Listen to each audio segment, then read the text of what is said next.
तो क्या हाल है दोस्तों। सबसे पहले सबको जय श्री राम। तो आपने हिंदी की कहावत एक सुनी होगी भाई, गरीबी में आटा गीला।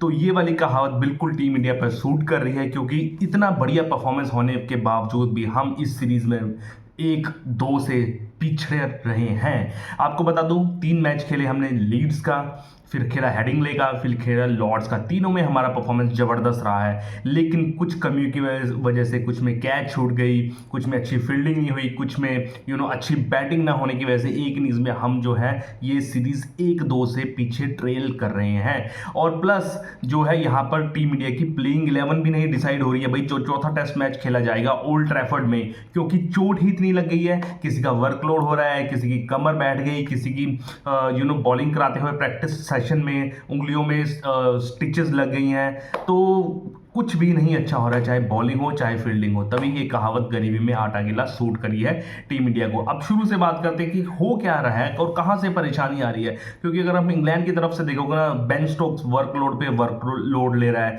चाहे बॉलिंग हो, फील्डिंग हो, कप्तानी हो, बैटिंग हो, भाई उसका वर्कलोड दिख नहीं रहा। पता नहीं हमारे प्लेयर्स का कहां से वर्कलोड आ रहा है, किसी की कमर सूजी हुई है, किसी के हाथ कट रहे हैं, कुछ समझ नहीं आ रहा भाई इंडिया की क्या परेशानी हो रही है। तो पहले अगर बात करें क्या उलझने हैं, बैटिंग से शुरुआत कर लास्ट में हम बॉलिंग की तरफ आएंगे। अगर हम बैटिंग की बात करें तो बैटिंग में भी भाई चिंताएं सता रही हैं, क्योंकि यहां पर आपको पता ही है कि ऋषभ पंत का तीसरे टेस्ट मैच में कीपिंग करते हुए बॉल लग गई थी, जिसकी वजह से वो पूरे टेस्ट मैच में कीपिंग नहीं कर पाए और उनकी जगह भी ध्रुव जुरैल कीपिंग करने आए। तो अब अटकलें लगाई जा रही है कि वो जो है जो आपके ऋषभ पंत है, जो चौथा टेस्ट मैच है वहां पर सिर्फ एज ए बल्लेबाज खेलेंगे, एज ए विकेट कीपर नहीं खेलेंगे। तो बहुत मुश्किल हो जाएगी, क्योंकि अगर आप ध्रुव जुरैल को एंटर करोगे तो यहां पर आपको एक ना एक प्लेयर आपको कट करना पड़ेगा ध्रुव जुरैल विकेट कीपर की जगह। तो यहां पर भी टीम इंडिया को मुश्किल। प्लस आप बात करेंगे भाई करुण नायर की। करुण नायर का फॉर्म भाई बहुत बिगड़ा हुआ लग रहा है। 3 टेस्ट मैचों में उसने 161 रन मारे और 40 उनका सबसे ज्यादा स्कोर रहा है। उनकी भी अब छुट्टी होने वाली है, मुझे नहीं लगता चौथे टेस्ट मैच में वो खेलेंगे। अब उनकी जगह या तो ईश्वरन खेलेंगे या फिर साई सुदर्शन खेलेंगे। और प्लस साई सुदर्शन ने भी अपने पहले मैच में कुछ ज़्यादा कुछ उखाड़ के नहीं दिया है। तो ये बैटिंग की प्रॉब्लम है। चलो बैटिंग की तो थोड़ी बहुत ठीक ठाक है, लेकिन अगर आप बॉलिंग की सुनोगे ना प्रॉब्लम, तो बहुत बॉलिंग की प्रॉब्लम हो गई है, जिसकी वजह से गरीबी में आटा गीला हो रहा है भाई टीम इंडिया का। अगर बात करें जसप्रीत बुमराह का वर्कलोड मैनेजमेंट समझ नहीं आता भाई। अगर आप आईपीएल के सारे मैच खेल जाते हो और यहाँ पर एक छोड़कर एक मैच खेलते हो अल्टरनेटिव। और तीसरा जो है टेस्ट मैच लॉर्ड्स का खेला, वहां पर अच्छा परफॉर्मेंस लेकिन जिता नहीं पाए। लेकिन अब अटकलें लगाई जा रही हैं कि उनको जबरदस्ती खिलाया जाएगा ये वाला टेस्ट मैच, क्योंकि ये डिसाइडेड टेस्ट मैच, अगर यहाँ पर हार गए तो फिर आप सीरीज हार जाओगे। तो यहाँ पर आपका जीतना जरूरी है। अगर आप जीत गए यहाँ पर तो जो है जो ओवल में जो लास्ट टेस्ट मैच होगा वहां पर जसप्रीत बुमराह नहीं खेलेंगे। चलो जसप्रीत बुमराह तो खेलेंगे, ये तो तय हो गया है, लेकिन उनके साथ जो है कॉम्बिनेशन में बॉलर, उनको चोटें लगना शुरू हो चुकी हैं। ये शुरू क्या, लग चुकी हैं। सबसे पहले आकाशदीप की बात करें, आकाशदीप अब लगता है कि दोनों टेस्ट मैच नहीं खेलेंगे।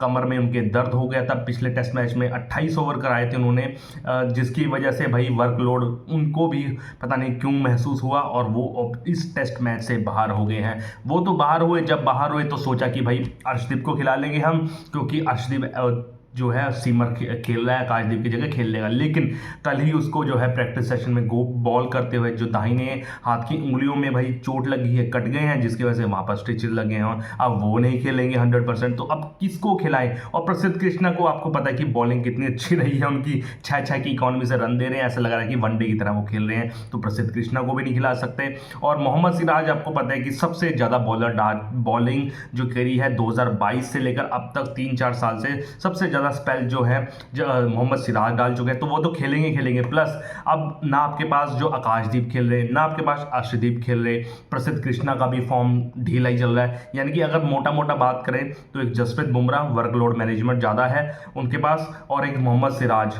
जो सबसे ज्यादा ओवर करा चुके हैं इंडिया के लिए 3-4 सालों में, वो खेलेंगे। और दो भाई तीसरा चौथा बॉलर कौन खेलेगा भाई, कुछ पता ही नहीं लग रहा। अब या तो ऐसा हो सकता है कि जो टीम इंडिया ने एज ए बैकअप बॉलर भाई अंशुल कंबोज को बुला लिया, जो चेन्नई सुपर किंग्स के लिए खेलते थे आईपीएल में, उनको बुला लिया, अब वो खेलेंगे, लेकिन भाई उनके पास इंटरनेशनल क्रिकेट का तजुर्बा ही नहीं है। पहला टेस्ट मैच खेलेंगे और वहां पर इतना प्रेशर होगा, देखते हैं वो राइज होते हैं या फिर अब डाउन तो नहीं होंगे यार, इतना मनोबल तो नहीं होगा किसी का कि पहले ही मैच में आप उसको एक्सपेक्ट करो कि वो 100 मारे या कुछ अलग परफॉर्मेंस दे दे। लेकिन ये भी है कि अंशुल कंबोज का खेलना तय है क्योंकि अर्शदीप को चोट लगी है। तो अंशुल कंबोज होंगे, जसप्रीत बुमराह होंगे, सिराज होंगे। अब चौथा बॉलर भाई किसको खिलाएंगे टीम इंडिया, क्योंकि कुछ पता ही नहीं लग रहा। अब यहां पर वॉशिंगटन सुंदर का भी खेलना मुश्किल है क्योंकि आप कंप्लीट बॉलिंग पैकेज नहीं ला पा रहे। आप कुलदीप यादव को भी खिला सकते हैं, नहीं भी खिला सकते, आप रविंद्र जडेजा को तो 100% खिलाएंगे। तो यहां पर असमंजस एक और है कि चौथा बॉलर आपका कौन होगा। चौथा बॉलर आपका वॉशिंगटन सुंदर को निकाल के आप कुलदीप यादव को डालोगे या नहीं डालोगे। अंशुल कंबोज तो खेल रहे हैं, और भी समस्याएं बहुत हैं, यानी कि बैटिंग में भी समस्याएं, बॉलिंग में भी समस्याएं। अब तो ये ऐसा हो रहा है कि टीम इंडिया को अपने भाई 11 प्लेयर्स जो है इकट्ठे करने बहुत मुश्किल हो गए हैं। तो आप देख लीजिए, प्लेयर ही इकट्ठे नहीं हो रहे, 11 प्लेयर की प्लेइंग लेवल में कौन खेलेगा या कौन नहीं। वर्कलोड मैनेजमेंट ऐसा लगता है कि भाई टीम इंडिया के ही पास है, और तो भाई खेलते नहीं टेस्ट मैचेस, और तो बस टाइम पास करने आते हैं ऐसा लग रहा है किसी की। अब मैं क्या ही बोलूँ, ठीक है ना। तो ये है भाई ओल्ड ट्रैफर्ड के मैदान पर इतिहास रचने जा तो रही है टीम इंडिया, रच पाएगी या नहीं वो तो टाइम बताएगा। 23 जुलाई से मैच शुरू होगा, लेकिन यहाँ पर चोटों ने और जो है इंजरीज ने बहुत मुश्किल कर दिया है इंडिया का ये वाला टेस्ट मैच भी जीत पाना, क्योंकि आपको पता ही, मैंने आपको सब कुछ बता ही दिया है क्या दांव पर लगा है टीम इंडिया का।